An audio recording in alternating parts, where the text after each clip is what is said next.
with Dyrect, recording artist from Northwest. How's it going? Where are you from originally?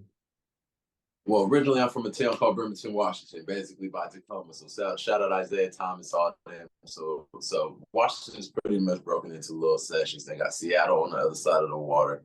Anything on the other side of the Narrows is pretty much Tacoma and Brim. That's what we got.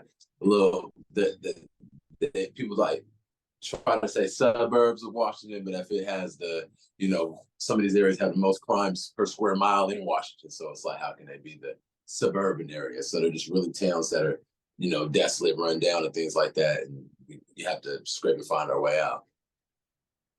Man, like, when I think of Washington, I think of grunge music, specifically like with Seattle. I don't necessarily think of like hip hop. That's not like, the predominant thought, even though there are like hip hop artists from like, the area. I think like, Macklemore, Cocaine, he resides in like, Washington, but like, what is the hip hop scene like in Washington? Well, first, we're Washington. You gotta know a little bit of the history. When you see Ray Charles, when you go meet Quincy Jones was in Bremerton, coming from Bremerton. Yeah. So he was from Bremerton. There's certain roots that people just don't really know. When hip hop started talking about butts, so Mix-a-Lot's from Seattle. He used to stay in Bremerton. Yeah. So I like big butts. I cannot. That all came from us. So that whole flavor, how that did it, Atlanta, boom, boom, boom. Everybody chopped that up. So they've had a hip hop scene.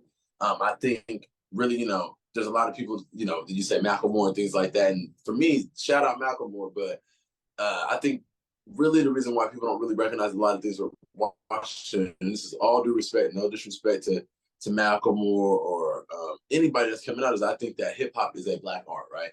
And I think on the masses, like when I travel the world, sometimes I travel a lot of the world, they don't really see African Americans. They soak up so much African American culture. We're downtown Tokyo and got interviewed, just because we're Black and things like that. So I don't think that Washington has had that staple artist that is from the culture.